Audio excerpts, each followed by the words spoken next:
The English language has always had a colorful underbelly of profanity.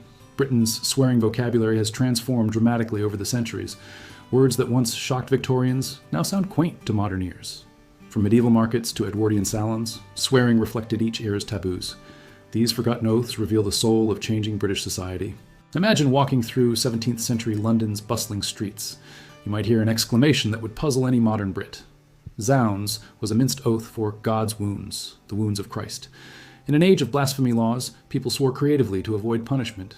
It captured the tension between piety and raw human frustration. Theaters of the 1600s echoed with Zounds from lively stage comedies. Playwrights used it to show emotion without risking censorship. A merchant might cry Zounds when cheated at market. A gambler might mutter it after losing to a sharper at cards. It was strong but safe, passionate yet socially acceptable profanity. By the Restoration in 1660, England wanted wit and flamboyance. Gadzooks, from God's hooks, appeared in fashionable conversation.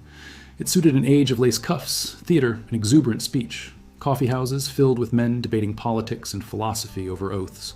Gadzooks became the elegant gentleman's curse, refined but expressive. A courtier might shout, Gadzooks, at scandal about the king's lovers. A merchant might exclaim it after profitable trading news. It showed that even profanity could reveal wit and education. Swearing became theater, bold words wrapped in silk and irony. Language reflected class as much as emotion or rebellion. By the 1800s, the word bloody carried shocking weight in Britain. Its origins are debated. Some said, by Our Lady, others, by the Bloods. But Victorian ears found it vulgar, indecent, even immoral. When George Bernard Shaw used it on stage, the audience gasped. Not bloody likely caused outrage across polite London society. Victorian Britain obsessed over language and moral respectability. A dockworker might say, bloody, unloading crates by the Thames. But no gentleman dared utter it before women or children. The word symbolized fear of lower-class influence on refined speech. Language itself became a barrier between classes and respectability. In Elizabethan times, audiences knew swoons as God's wounds. It gave Shakespeare's soldiers and servants authenticity and realism. The oath balanced sacred and profane in a single breath. Writers used it to sound natural without committing blasphemy.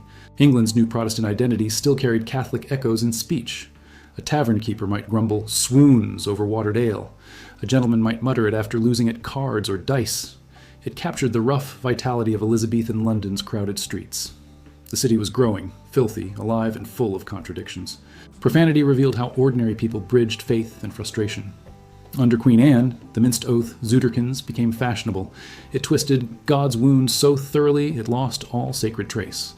Parliamentary debates and coffeehouses echoed with such absurd oaths. Britain was becoming a global empire and finding its new voice. Even swearing reflected the country's growing confidence in ornamentation. A merchant might cry, Zooterkins, at good news from the colonies. Its silliness made it socially safe, yet emotionally charged. People could swear politely without offending religious ears. It marked the slow secularization of British profanity itself. Religion was fading, but frustration still needed expression. In 19th century London, working-class slang shaped new oaths. Strewth, from God's truth, rang through markets and factories alike. It belonged to gaslit streets and soot-blackened factory yards. Laborers, costermongers, and dockers gave English its rough poetry. Language became a weapon of identity and survival. Charles Dickens captured these voices in novels of grit and heart. The word Strewth spoke of exhaustion, humor, and small rebellion. It echoed through music halls where propriety was left at the door. This was industrial Britain, brutal yet alive with human color. Profanity gave working people emotional power and release. During the Cavalier era, nobles cried, Odds bodkins, in frustration. It came from God's body, another blasphemy cleverly disguised. Charles III's courtiers favored such ornate expressions of passion. Puritans condemned them as sinful and corrupt. Language mirrored the clash of ideologies tearing England apart. After the king's execution, such royalist words faded into nostalgia. They became echoes of a vanished world of lace and loyalty. Swearing carried political meaning, royalist, Puritan, or neutral. Even profanity divided people by belief and allegiance. Every word was a clue to loyalty, class, and conviction. 18th century coffeehouse society birthed the oath Egad. Derived from by God, it was mild and urbane. Gentlemen used it over tea, newspapers, and polite debate. Reason ruled the Enlightenment, but emotion still demanded release. Egad became the thinking man's exclamation of surprise or delight. A politician might sigh "a God" at colonial news from America. A merchant might say it after a profitable trade. It symbolized the grace and restraint of Georgian manners. Even cursing had etiquette in this age of reason. The English language dressed its emotions in powdered wigs. Victorian slang later softened even further into cracky. It likely came from "by Christ" or "by cricket." Respectable clerks and shopgirls used it in daily surprise. Empire, industry, and morality shaped every polite exclamation. Language revealed aspiration. Proper speech meant social climbing. A clerk might mutter "cracky" after an error in his accounts. A shopgirl might whisper it when startled by a customer. Such mild oaths gave emotional outlet under strict decorum. Victorians feared genuine profanity as a mark of moral failure.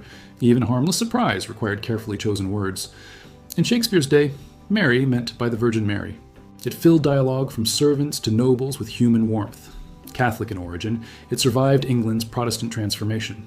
People used it naturally without thinking of its sacred source. It gave speech rhythm, realism, and a hint of reverence. A merchant might exclaim, "Marry up," after a good bargain. A housewife might sigh it at a burnt supper. It was language alive with faith and daily struggle.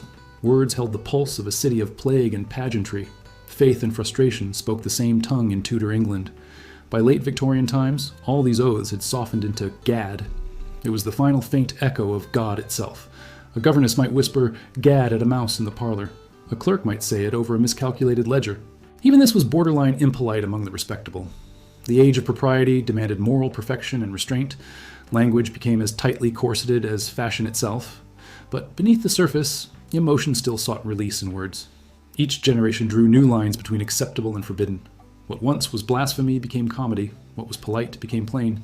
These forgotten oaths are more than linguistic curiosities. They are windows into centuries of social change and fear. From Elizabethan theaters to Victorian drawing rooms, words evolved. Every age revealed its heart through what it dared not say. Even profanity tells the story of Britain's moral imagination.